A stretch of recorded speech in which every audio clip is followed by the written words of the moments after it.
So it might seem a little bit weird that we refer to these items as weapons. FPS weapons aren't always used to kill people. We just call them that internally as they go through the same pipeline, but there are so many other things that you can do with them. Say you might want to take down a target without actually killing them and restraining them instead and taking them in.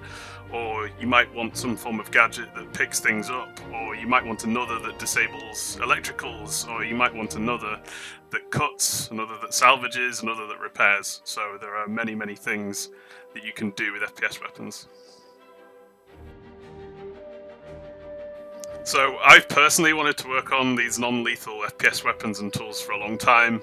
I've personally written a lot of the design documentation that goes alongside them for like a long time ago, so I've been dying for these things to come out, and I've seen a couple of them going through the concept phases, and I'm sat there itching, waiting for it to come in, and I'm looking at the roadmap myself. But ultimately, there's not much point in us putting these things out without the underlying systems being there. Now, all that said, teams have now started work on systems like medical, charge and drain, breaching, salvage. So now is a perfect time to start developing these weapons and tools to go alongside the systems. A change to the player health system is that over time, you may start to suffer long-lasting injuries if you've been seriously injured multiple times.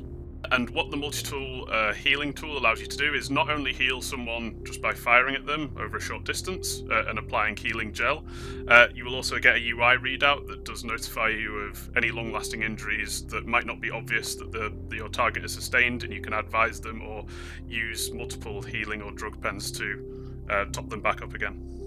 You know, it's a modular piece, so how do you look at it and instantly recognize it as, okay, this is a medical attachment? So obviously you've got the essentially what looks like a sort of syringe, and then also you've got there's a canister on this that swaps out, and that also holds the sort of healing serum. So those are the two things that swap out on this. So the multi-tool salvage attachment also has two functions. It has salvage and repair. Salvaging allows you to do what we call hull stripping, which is where you can walk up to a ship or vehicle and you can start stripping away the hull that then gets stored in a canister. And that could either be sold on or kept for repair. And what repair is essentially the reverse. If you look at your ship that's been damaged, you can apply what is in the canister, the material that you've gathered in the canister, to any damage that's been done to your ship or vehicle to repair it. And the obvious visual thing with this is Nick delivered it in yellow originally, but we've pushed him to more the silvery blue. If you find one or you're in a shop, you're like, okay, that's what I need. Pick. There's no confusion. So we are also working on the dedicated medical gun, and it essentially gives you all of the information that the multi-tool version provides. Does give you additional functionality like being able to apply specific drugs if you want to. Now that you've got the readout that lets you know what's wrong with someone, you'll be able to look at what you've got in there. You can kind of move the sliders around and apply them at different levels and different amounts of drugs and medicine to mask those issues, which is really going to contribute towards pushing that medical role in the PU. It was the first one that we've done like this. Overall, like, I mean, I actually really like how this instrument turned out. It reads well, it feels high-tech, we've got some really good colour options as well, so yeah, pretty cool. So the Greycat tractor beam, this was a real fun one. It's much bigger than the multi-tool, it only does one thing. So we had a lot of iterations, but where we ended up was really cool, and it was also gave us a really good chance of advancing the style of Greycat. So it's sort of an updated chassis. It's really pushing on those tool vibes, and it also, you know, it also fits nicely onto the back of the player.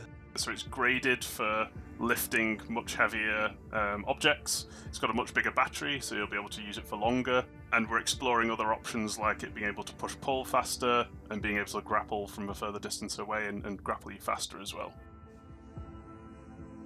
So another thing we've been developing is the Standalone cutting tool, which is the bigger, badder, better version of the multi-tool cutter.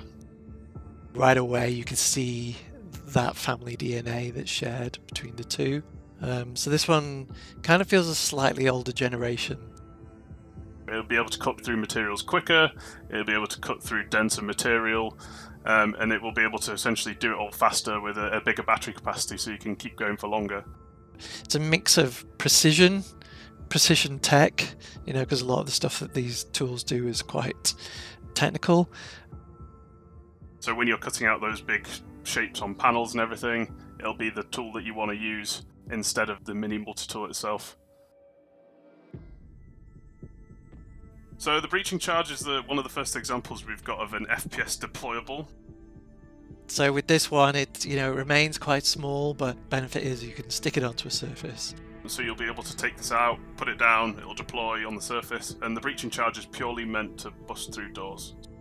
And it's pulling on some of the bearing styling that we did for things like the grenade and some of the more recent weapons, maybe like the LMG, so we're getting more of that polymer. Yeah, it's just always sort of maintaining that balance of polymer versus metal versus how many bolts. Again, keep that family DNA. So something that doesn't necessarily link in, but I am very excited to talk about, is the Ultraflex crossbow. The Ultraflex crossbow probably is one of my favourite weapons in a long time, actually. It's very different to any weapon that we've ever done before. And also it's essentially a new company.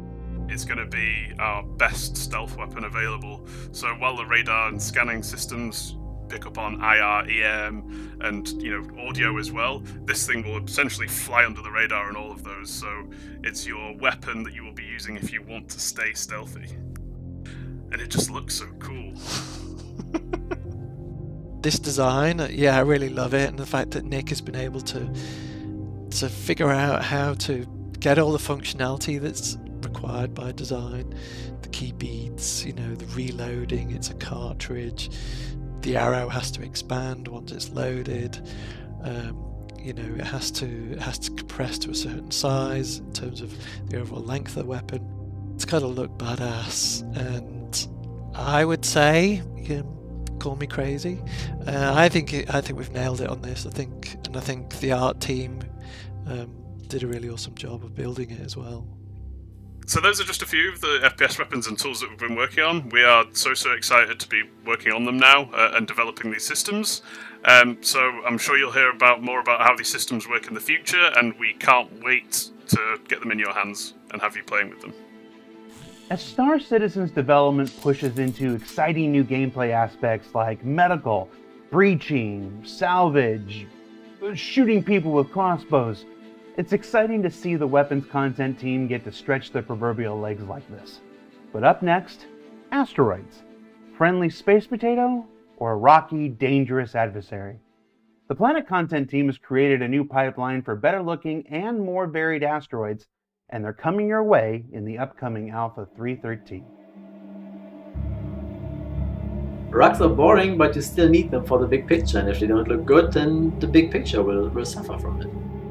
I do have a knack for finding solutions to problems, not necessarily only the ones that are very difficult to find, but also for things that are just like inconvenient. The main reason why we needed new asteroids was that the old ones were using and relying on old tech. Based on that, we wanted to update the process and the assets. As the Star Citizen universe keeps on expanding, there is a need for more variety for asteroids, and that's why we built that new pipeline to allow us to iterate and create more variation much more quickly than before, and with a better quality as well. For that new asteroid workflow, we've moved it all into Houdini, so we generate the high poly version of the asteroid in Houdini, which then gets broken down into a lower resolution version, which gets its unwrap, so you can actually map a texture to it. Then we generate the masks in Houdini as well for our shader in the engine. And then we bake all the information from the high poly onto the low poly, export it out to the engine, and then we set it up there with the shader in the engine, with the tiling textures and the colors and all that stuff. With the new process, the final resulting asteroids are more consistent within the set of asteroids. So you get like a more consistent texel density and detail. It also uses the new organic shader, which has displacement and tessellation. compared to POM, and just the overall quality of the visuals will be improved.